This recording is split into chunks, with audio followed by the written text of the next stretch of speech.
ATM card लेकर अजीत गायब था।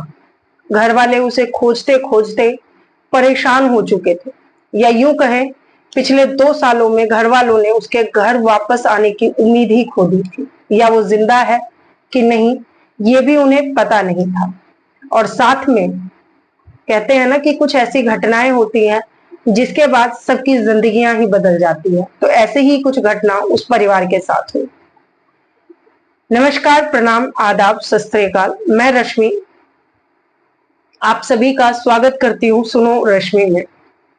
ये आपका मेरा सबका परिवार है, चैनल है। आप सब इससे जुड़े रहे। उम्मीद है आप सभी स्वस्थ होंगे, मस्त होंगे और व्यस्त होंगे।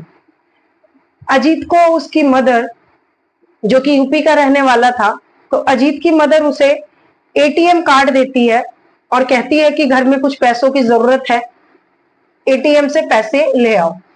बस अजीत निकलता है घर से एटीएम कार्ड से पैसे लेने के लिए, और एटीएम लेकर, पासवर्ड लेकर वो घर से निकल जाता है।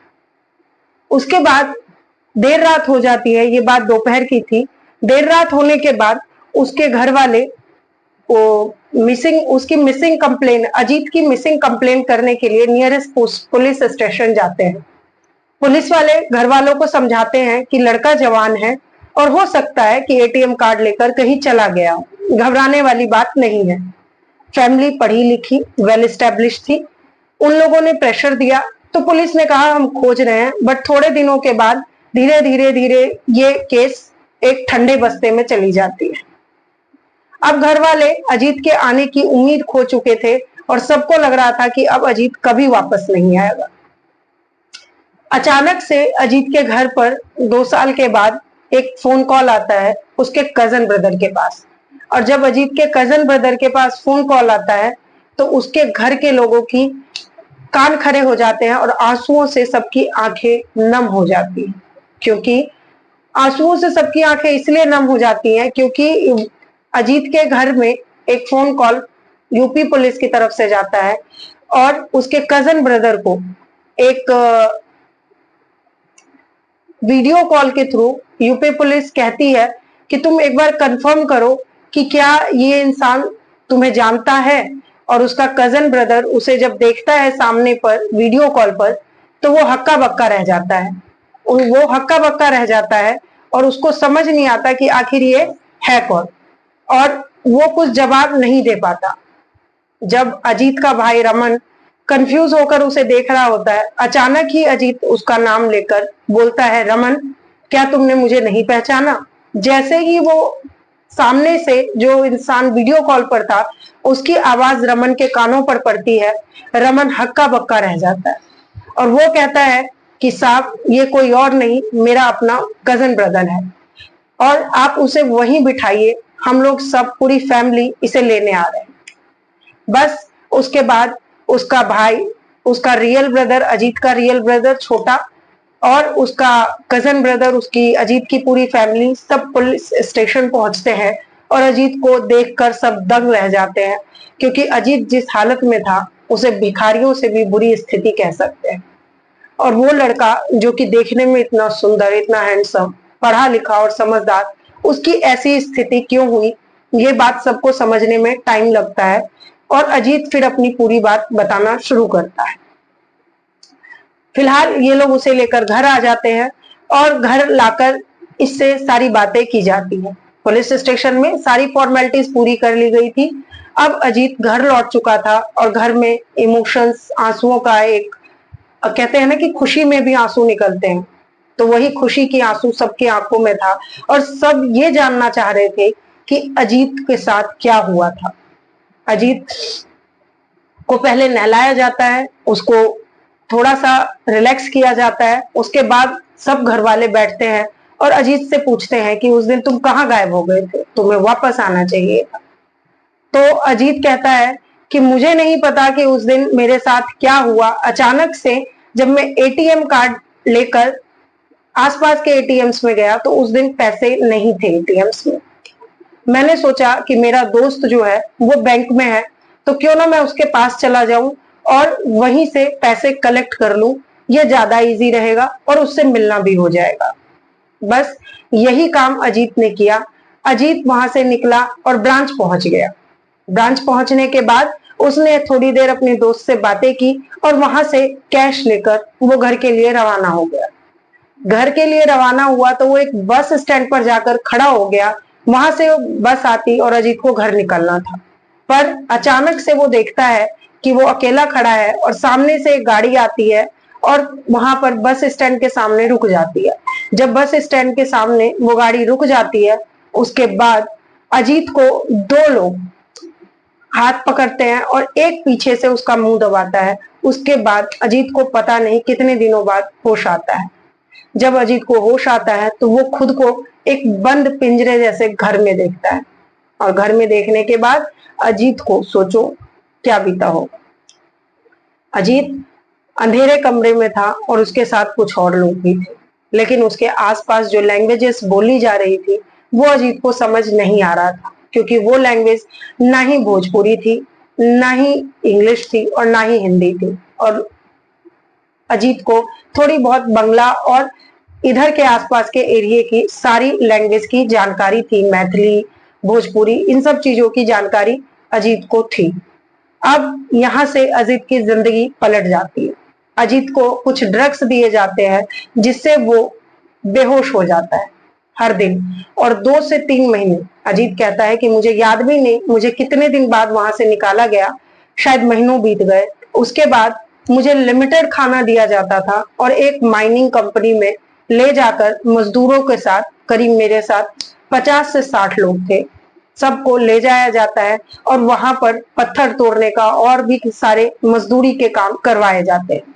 हमें पीटा जाता था और रात को जब हम वहां से थके हारे वापस आते थे तो लिमिटेड खाना देकर हमें किसी न किसी तरीके से एक नशे की दवाई दी जाती थी या इंजेक्शन दिया जाता था, जिससे मैं बेहोश हो जाता था फिर से। उसके बाद इस चीज को लेकर अजीत का जवाब होता है कि मैंने कोशिश की समझने की कि मेरे आसपास क्या चल रहा है, बट मुझे समझ नहीं आ रहा था, और साथ में मुझे ये भी पता नहीं चल रहा था कि दिन कैसे बीत रहे हैं और रात कैसे बीत रही है। बस इसके बाद अजीत दिमाग लगाने लगता है कि मैं क्या कर सकता हूँ। अब शायद इसमें 6 महीने बीत गए थे इस सब चीजों में, प्रोसेस में, या सालों बीत गए थे, अजीत को ये बिल्कुल आइडिया नहीं था। अजीत को सिर्फ इतना पता था कि रोज उसे एक कमरे में पटक दिया जाता है, वहां लिमिटेड खाना मिलता है, उसमें बहुत सारे लोग होते हैं और एक जगह से दूसरी जगह वो जाता है, मजदूरी करता है, वापस आता है और फिर उसे मार पीट के वही प्रोसेस, खाना देना और सुलाना। अब अजीत इस चीज से परेशान हो चुका था, बट अजीत ने अपनी बुद्धि लगाई और अपने पेशेंस को इस्तेमाल करते हुए सारी चीजों को ऑब्जर्व करना शुरू किया। अजीत ने देखा कि अब कुछ नए लोग आ चुके हैं और जो पुराने लोग हैं उन पर से, जो वहां के आसपास के सिक्योरिटी में जो लोग थे, उनके नजर से वो लोग, मतलब उनकी तरफ से सिक्योरिटी गार्ड थोड़े से निश्चिंत होने लगे थे। बस अजीत को कहते हैं ना कि जब किस्मत मेहरबान होती है तो गधा भी पहलवान हो जाता है, और अजीत तो पहले से ही समझदार था। बस अजीत को एक मौका मिल गया और अजीत ने जो रोज खाने के साथ कुछ दिया जाता था उस प्रोसेस को अजीत ने 2-3 दिन तक खाया, और उसको ये समझ आने लगा कि इस चीज में नशीली चीज होती है, तो वो खाने के उस चीज को खाता नहीं था और सिर्फ बेहोश होने का, नशे में होने का 2-3 दिन तक एक्टिंग करता रहा। ये देखकर और ज्यादा सब रिलैक्स हो गए कि नहीं, ये खा लेता है और इसको भी नशा चढ़ता है। बस इसके बाद अजीत ने एक रात मौका देखा और जब उसे लगा कि सब लोग सो गए हैं, वो वहां से पैदल ही भाग चला। रात के बहुत अंधेरे में अजीत को ये भी पता नहीं कि कौन सा समय है, उसे कहाँ जाना है, कैसे जाना है। बस अजीत भागता रहा उस कमजोर शरीर में। भागते भागते उसे एक रेलवे क्रॉसिंग दिखी, एक पटरी दिखी। अजीत को यह समझ आ गया कि मुझे अगर यहाँ से निकलना है तो मेरे लिए यही एक रास्ता है, और अजीत ने सब छोड़ के पैदल उसी हालत में सिर्फ पटरी को फॉलो करना शुरू किया। और जब रेलवे लाइन को वो फॉलो करता गया, एक उसे छोटा सा स्टेशन मिला, ट्रेन आई। अजीत को ये नहीं पता था कि मुझे कहाँ जाना है। अजीत सिर्फ उस ट्रेन में चढ़ गया और चढ़ने के बाद वो कई दिनों तक उस ट्रेन में सफर करता रहा। उसके बाद वो कहता है कि शायद 8 से 10 दिन के बाद मैं साउथ इंडिया से बाहर आया। उसके बाद अजीत ऐसे जगहों पर आने लगा जहां की उसे लैंग्वेज समझ आने लगी थी। अब अजीत थोड़ा सा रिलैक्स हो गया क्योंकि उसे भागते भागते भी काफी दिन हो गए। उसके बाद अजीत के पास कोई और तरीका नहीं था सरवाइव करने का, तो वो उसकी दाढ़ी आ गई थी, उसकी मूछें आ गई थी, कमजोर लगता था, फटे हाल था, तो ट्रेन में आमतौर पे लोग उसे भिखारी समझ के कुछ खाने को दे दिया करते थे। अजीत वही खाता था, गंदा पानी पी के बस वो टाइम बिता रहा था कि किसी तरीके से मैं घर पहुंच जाऊं। और नशे का असर ऐसा था, ड्रग्स का असर ऐसा था कि वो कुछ चीजें भूलने भी लगा था। अब इसी प्रोसेस में करते करते वो बिहार के एक स्टेशन पर पहुंच जाता है और बिहार पहुंचने के बाद जब वो पूरी भोजपुरी लैंग्वेज, मैथिली लैंग्वेज सुनता है तो उसको लगता है कि ये मैं अपनी जगह पर आ गया। अब अजीत बैठकर अपने दिमाग पर जोर डालता है, लेकिन उसको कुछ याद नहीं आ रहा था। अजीत फिर कूड़े डस्टबिन में से कुछ ना कुछ खोजता है खाने के लिए। अब पुलिस वाले भी कुछ कांस्टेबल वहां पर घूम रहे होते हैं और वहीं पर घूमते हुए वो लोग उसे देखते हैं तो एक पानी की बोतल ट्रेन में उसे दे देते हैं।